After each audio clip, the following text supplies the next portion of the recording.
Hey guys, welcome back to my channel. And I feel like it's been a hot minute since I've done a voiceover. I'm not sure, but I kind of feel that way. But nonetheless, we're actually planning for November. Now, I don't know, but it's literally mind-boggling knowing that we only have like 2 months left for the year. And I just feel like time has kind of just slipped me by, but then also it hasn't. It's very weird. And now you think of needing to plan for the next year. I don't know. I don't even want to think about it. I'm already kind of pre-sketching, getting my thoughts down for my bullet journal setup for 2023. Ugh. Like, just saying that is so weird. I almost said 22, but we're not going to relive 22. So for this monthly plan with me, I did not know what I wanted to do. Like always, I feel like I'm in a weird creative slump because every time I feel like I have a great concept, a great idea, it never comes through on paper. It's very weird and very frustrating. But if anything, I kind of was just trying to look around for inspiration. A lot of you guys know that I get my inspiration a lot from Pinterest, just looking at storyboards, looking at different like aesthetics and color palettes and anything that you can think of. So for some odd reason, I kind of was stuck on, I would say, more fall themed desserts, coziness. I'm not sure why my brain went there, but I kind of do like it. I don't really make a lot of dessert drawings, and I wish I did, because I mean my drawings kind of look a little sus. Especially I tried my best to do like a cherry filled pie. I don't know, it works, but I just wanted to do something pretty simple for the season.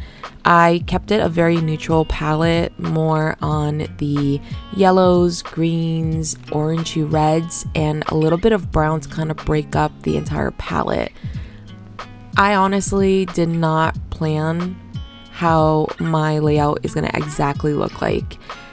It's just I was pressed for time and thought of something, and it kind of pulled through at the end. I'm not gonna lie.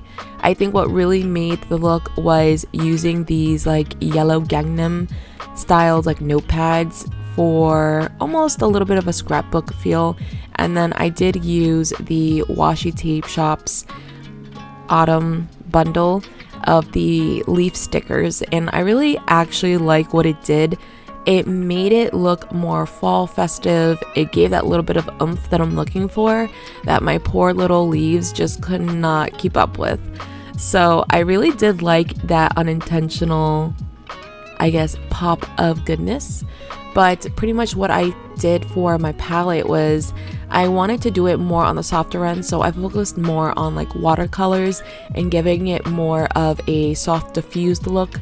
And then when it came to really just having to outline certain things or just do like the simple bullet journal stuff, I don't know if you guys know what I mean, but pretty much I used my Tombow markers to kind of fill in those areas, because I'll be honest, I did not want to spend the whole entire time wanting to watercolor everything. I don't know, even though like my ring light is super hot and it can really dry down paint, I was just really impatient and really pressed for time.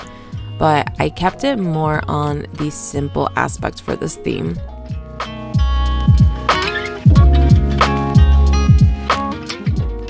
For my habit tracker, I ended up doing the same thing that I did last month, because I was actually surprised at how easy and just effortless this thing worked for me personally. I never thought that having my habits kind of lined up almost like in a bar graph style, I don't know what else to call it, but I really did enjoy it, to where I kind of just did it again.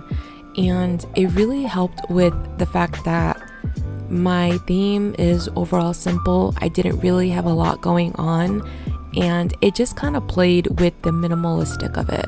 So if you guys are super pressed for time when it comes to your bullet journals, I really recommend this type of setup. And it almost reminds me of like a ongoing weekly task list thing. I tried to do that. I honestly don't know how to incorporate it in my personal style, but I really do like this version. So I would honestly say if you guys have yet to try it out, I really recommend it.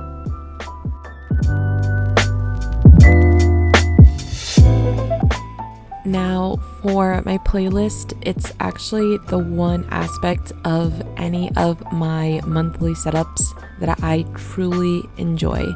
So I try to really make this one stand out a little bit more than anything else, and I really loved how it turned out.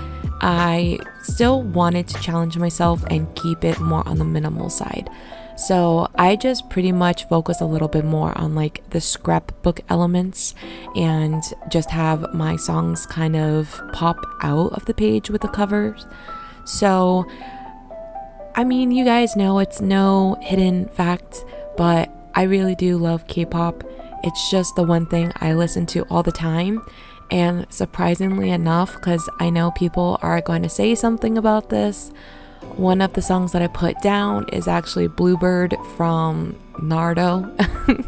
Now, for the stans that love Naruto, I totally understand. I respect your love for it, but it's just not for me. And so if you're like, well, girl, why are you listening to the songs if you don't even really watch it? Listen, my boyfriend plays it all the time, and when I'm in the car with him, the Naruto playlist pops up. So it's just something that is stuck in my head. It's a bop, and I will literally still play it and tell people, no, I do not watch Naruto. But maybe, I don't know. I'm still thinking about it. I am much more of like a reader than a watcher, and especially with the new update for Sasuke's like arc in the story, it makes me want to read it. However, if I'm going to read this story, I need to read like from the beginning, like Naruto. And I've personally heard that Shippuden is a lot better, but listen, you can't just jump in. You gotta dip your toe into the water. So am I ready for that commitment? I don't know.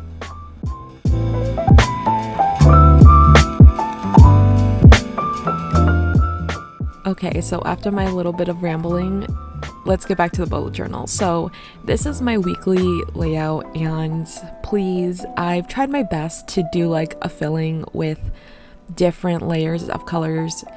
I'm not the best, I'll be honest. It looks kind of suspicious, but you know, my cherry filling pie, she's just gonna be as good as she can. But I really like the aspect of using watercolors because it helps kind of create that very soft appeal to it. So if you guys are pretty much not good with color or blending or anything like that, watercolor is your girl. She's going to save you. Great for blending and making something look unintentional to being intentional. So the only thing that I really regret doing, and I'll be quite honest, I don't know how I feel about the green Gangnam style pattern that I have.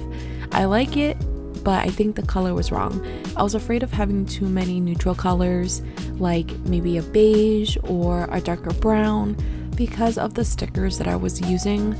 That's the only thing I would really change about my spread, but I do like the fact that it gives a design next to the habit tracker. So because there wasn't a lot of space to work with, I just kept it super simple. I just feel like for this time around, simplicity is key when you're like pressed. So I ended up just doing the days of the week. I did it in a very cute like calligraphy, which I don't usually do, but I wanted to be a little bit whimsical and give a little bit more pizzazz to my theme. And yeah, I didn't really do a calendar. I didn't really put a task list or anything like that.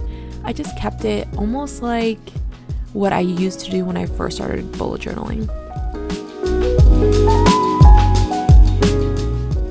So at this point, I decided to kind of add a little bit more of the leaves to give it a little bit more decoration. So I kind of put some in the front of the banner and used my X-Acto knife to take out part of the leaf stem, so it made it seem like the leaf was behind the banner.